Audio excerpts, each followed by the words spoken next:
Абактагы Тилекмат Куреновдун абалы айтылды. Тергөө абагында жарандык активист Тилекмат Куреновдун абалы жакшы. Бул тууралуу Супер KG порталына бүгүн 17 сентябрда анын жактоочусу Айбек Турдуев билдирди. Адвокаттын маалыматына ылайык, учурда Куренов Бишкектеги номер 21 тергөө абагында кармалып жатат. Учурда Бишкектин Ленин райондук сотунда Куреновдун бөгөт чарасы каралууда. Эске салсак, ал Баядан кармалып 19 апрелде өлкөгө жеткирилген. Аны 21 апрелде Бишкектин 1-май райондук соту камакка алган. УКМК май айында Куреновдун сотко аксап таякчан келген себебин анын өнөкөт омуртка оорусу грыжа менен байланыштырган. Социалдык тармактарда анын уур токмокко алынганы тууралуу жоромолдорду жокко чыгарган. Куреновдун жактоочусу айрым жергиликтүү маалымат каражаттарына анын өнөкөт омуртка оорусу бар экенин билдирген. Милиционер иштен алынды. Милиция кызматкери мас болуп рулга отуруп кайгылуучуларды токтоткондо жаңжал салган.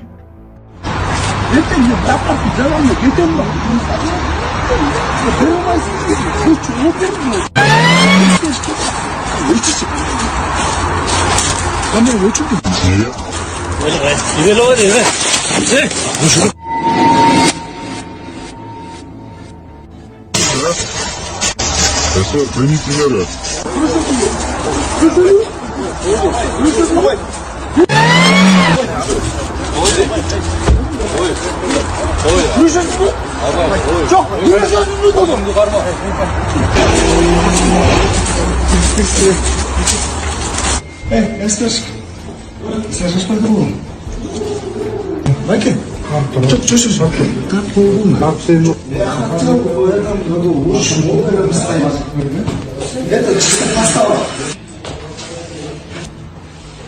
Жақсы кадрлардың шағына, баяғы бақытына бақыт жауап қойсаңдар.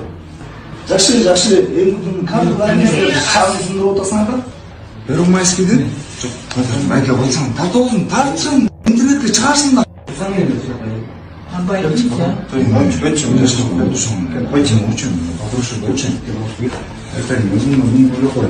Мен 2025 жылмен лучший отдых аламын деген жасымаған оймен жүргім да. 16 сентябрда саат 23:30 чамасында Бишкек шаарындагы Көнкозов көчөсүндөгү көп кабаттуу үйлөрдүн биринде кайгылуу окуя катталган.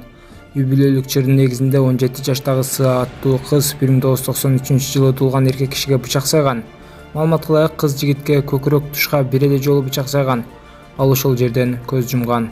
Коңшулары Батирден чыккан катуу үндөрдү угуп, милиция чакырышкан. Ал Батир күнүнө ижарага берилүүчү жай болгон. Окуядан кийин кыз өзүнө да бычак сайып, ооруканага жеткирилген. Учурда ал дарыгерлердин көзөмөлүндө жатат. Бул факты боюнча киши өлтүрүү беренеси менен кылмыш иши козголду. Эл мырзага зубор аябай жайлап кетти туугандар. Колуңуздардан келишинче жардам кылып коюңуздарды суранабыз.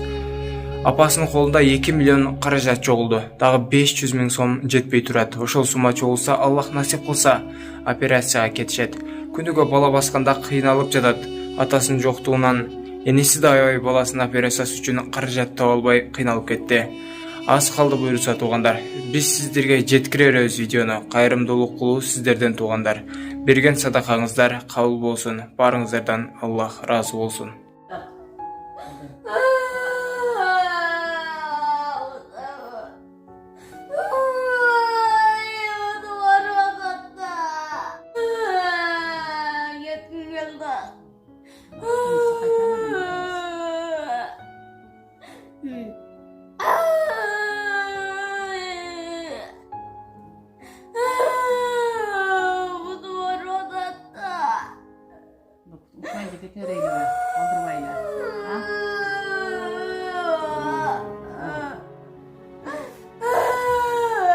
Biz bütün Kırgızstan Siyasi Partiyası sanımızga emес sapatыбызга карайбыз. Аз сан менен өтсөк дагы биз көздөгөн максатыбыздан кылдай кыйшайбайбыз.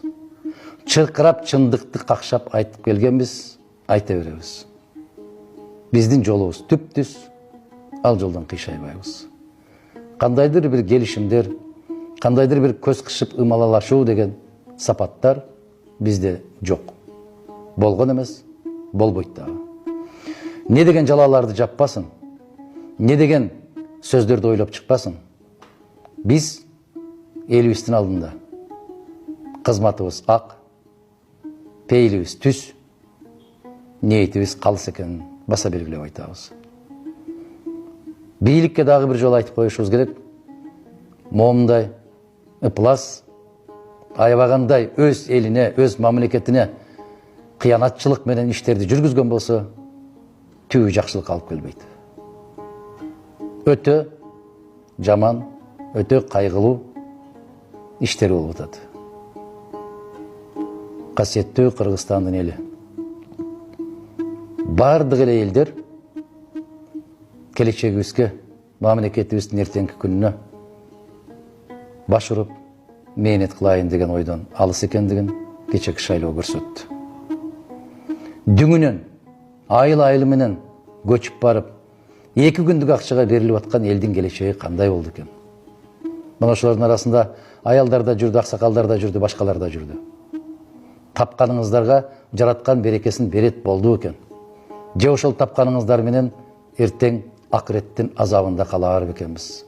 Ал тандоо сиздердин тандооңуздар болду. Бул жөндө чыркырап жүрүп, Чубакта кетти. Бул жөндө кайра-кайра элим деп какшаган Элмирбек да кетти. Эч бир сөз кулагыбызга кирбей койду. Сыноо көп экен.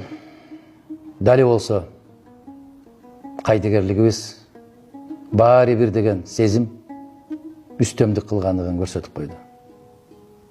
Кыргызстаныбызды жараткан Аллах өзү сактаган болсун. Элибизге иман берсин, инсап берсин. Дагы бир жолу кайрылып айтам. Келиңиздер, түз жолго түшөлү, туура жолго түшөлү. Напсинин кызыкчылыгына эмес, өлкөбүздүн келечегинин кызыкчылыгына. Өз курсагыбыздын эмес, өз кыздарыбыздын, өзүбүздүн мындай бир тамак ашыбыз үчүн эмес, балдарыбыздын келечеги үчүн күрөшөлүчү. Үмүт үзүлгөнсүп барат. Бирок алыстан үмүттүн оту баары бир үлпүлдөп күйүп турат. Эртең буюрса, бүгүнкүгө караганда жакшыраак болор. Бүгүнкүгө караганда жакшыраак түшүнөрбүз деген кандайдыр бир тилектер жетелеп келет. Жараткан жерибизди аман койсун. Элибизди аман койсун. Жакшылык күндөрдү жолугушканды насип этсин. Аман болуңуздар.